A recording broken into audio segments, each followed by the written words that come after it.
Intérêt espagnol pour recruter le gardien de Barcelone. L'UEFA a-t-elle accepté d'accorder une exception à Barcelone en Ligue des Champions? Barcelone se séparera de Casado dans un seul cas. Rafinha, ma nomination au Ballon d'Or est une victoire en soi. Commentaire inattendu de Cristiano Ronaldo à l'égard de Lamine Yamal et de Barcelone. Et avant de commencer, n'oubliez pas de partager votre avis dans les commentaires sur Barcelone cette saison.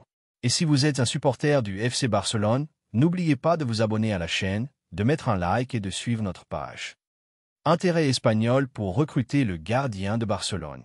Le FC Barcelone reçoit des offres nationales et internationales pour ses joueurs les plus remarquables avant la clôture du mercato estival en cours. Selon des rapports espagnols, le club de Gérone souhaite recruter le jeune gardien Iñaki Peña, portier du Barça, durant ce mercato d'été. Des rumeurs avaient circulé concernant un possible départ de Peña du Barça actuellement, après l'arrivée de Juan Garcia en provenance de l'Espagnol, durant ce mercato. Gérone veut recruter Peña de Barcelone. Les rapports espagnols confirment que Gérone a montré de l'intérêt pour le gardien du Barça, qui figure sur la liste des partants puisque son contrat avec le club catalan prend fin l'été prochain et n'a pas encore été prolongé. Le Barça avait préféré prolonger le contrat de son gardien polonais Wojciech Szczęsny cet été, ce qui confirme la volonté du club de se séparer de Peña. D'autres rapports espagnols avaient également évoqué l'intérêt du club italien de Como pour recruter Iñaki Peña à la suite du dernier match de la Coupe Joan Gamper. Les chiffres de Peña avec Barcelone.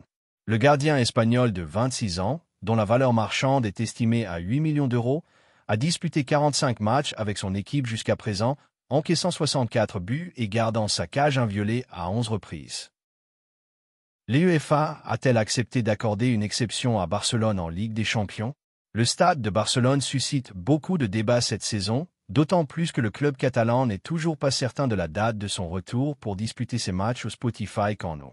La saison dernière, Barcelone avait joué ses rencontres au stade de Montjuïc de manière provisoire, en attendant l'achèvement des travaux de rénovation de son stade, le Spotify Camp Nou.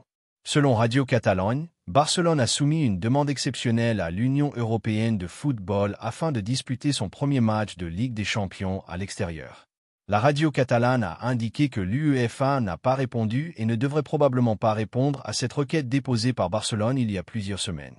Le Barça souhaite repousser son premier match européen à domicile de 2 semaines supplémentaires, afin de pouvoir disputer tous ses matchs de Ligue des Champions cette saison au Spotify Camp Nou. Il a été révélé que l'UEFA avait informé les dirigeants de Barcelone dès le départ de son refus d'imposer ce type de conditions dans la compétition, affirmant qu'une telle mesure n'avait jamais eu lieu dans l'histoire du tournoi.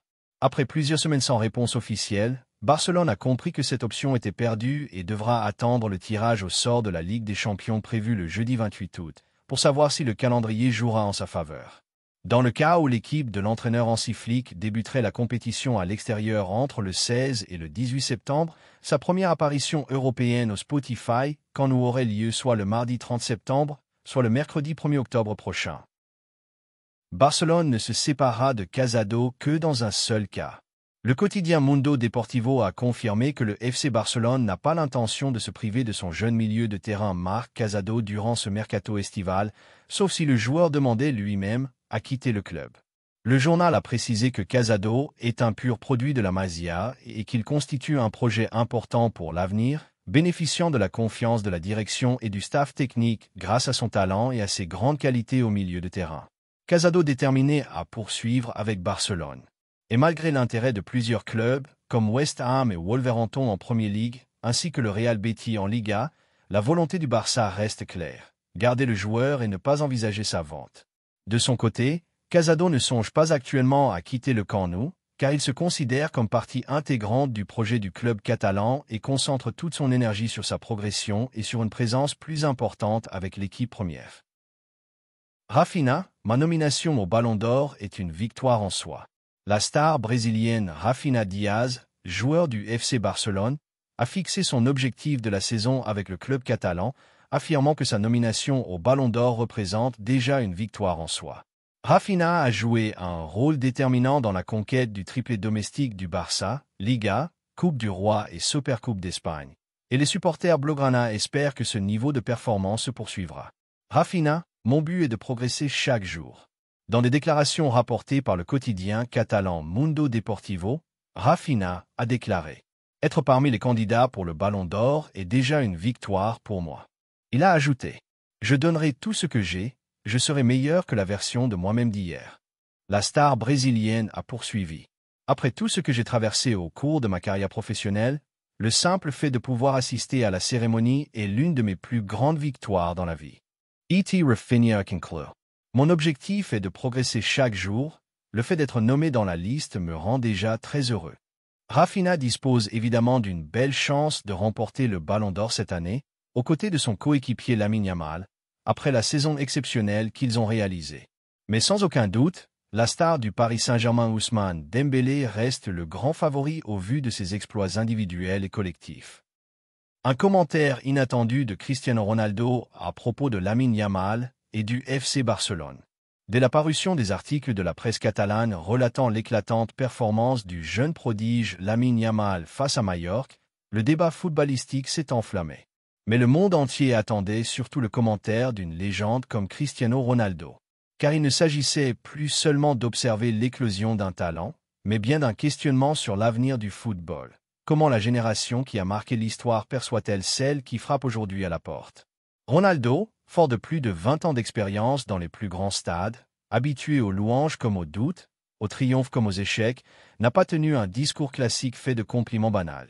Au contraire, ses propos ressemblaient à un mélange de reconnaissance, de conseils et d'avertissements, comme un message d'une légende à une pépite sur le point d'entrer dans une étape décisive qui peut le consacrer ou le briser. An admiration sous conditions. Ronaldo n'a pas caché son admiration pour Yamal. Ses touches de balle confiantes, ses tentatives nombreuses et surtout ce but splendide du gauche enroulé dans la lucarne. Ce n'était pas un coup de chance, mais l'action d'un joueur qui sait ce qu'il veut, a-t-il dit. Mais il a aussitôt ajouté qu'une action ne fait pas un grand joueur. Trop de talent, brillant un instant, se sont éteints faute de patience et de force mentale. Le poids du numéro 10. Sur le port de maillot numéro 10, Ronaldo a insisté. Ce numéro ne se donne pas, il se mérite. Il a rappelé le poids historique de ce numéro au Barça, marqué par des légendes comme Messi. Le public ne pardonnera pas si tu ne montres pas chaque jour que tu es digne de ce symbole, a-t-il averti. Le parallèle avec ses débuts. Ronaldo a évoqué son arrivée à Manchester United, à un âge proche de celui de Yamal. Entouré de géants comme Joaquin, Ryan Giggs ou Paul Scholes, il devait prouver chaque jour qu'il méritait sa place. On peut se laisser tromper par les applaudissements. Aujourd'hui on t'admire, demain on se moque de toi si tu ne progresses pas, a-t-il souligné, lançant un avertissement clair au jeune Blaugrana. Le Ballon d'Or est le piège de l'ambition. Interrogé sur la nomination précoce de Yamal au Ballon d'Or, Ronaldo s'est montré lucide. C'est le rêve de tout joueur, mais aussi le plus grand piège. Selon lui, cette récompense ne vient qu'après des années de travail, de titres, de matchs décisifs gagnés dans la difficulté. Le Ballon d'Or ne va pas à celui qui l'attend, mais à celui qui s'impose à l'histoire, a-t-il martelé. La philosophie de la résilience. Plus que la technique, Ronaldo a insisté sur la force mentale. Le monde applaudit quand tu es au sommet, mais il t'abandonne à la première chute. Le vrai joueur n'est pas celui qui brille un soir, mais celui qui se relève après chaque échec. Puis il a conclu. Le talent est un cadeau, mais il devient une malédiction si tu ne l'entretiens pas par le travail. Message aux médias et aux supporters. Ronaldo a aussi adressé une critique au public et aux médias. Surestimer un jeune peut parfois le détruire. Il a demandé qu'on laisse du temps à Yamal pour mûrir, sans comparaisons écrasantes ni attentes exagérées. Mais il a aussi souligné que la responsabilité incombe au joueur, qui doit transformer la pression en moteur de progression. Un écho mondial. Les propos de Ronaldo ont eu un large écho. Certains y ont vu un conseil paternel, d'autres un rappel que le véritable secret de la réussite n'est pas seulement le talent, mais le travail, la discipline et la constance. Plusieurs journaux européens ont titré « Ronaldo enseigne à Yamal la leçon de la longévité avant même qu'il n'atteigne le sommet ». Conclusion. En résumé, la réaction de Cristiano Ronaldo n'était pas un simple commentaire, mais une leçon de vie sportive. Avec son vécu unique, il a tracé pour Lamine Yamal la voie à suivre. Un chemin qui commence par le talent, passe par le travail acharné, résiste à la pression et ne s'achève que par la capacité à durer. Ses mots étaient clairs. L'avenir est entre tes mains. Mais le succès ne se donne pas, il se conquiert chaque jour par la force.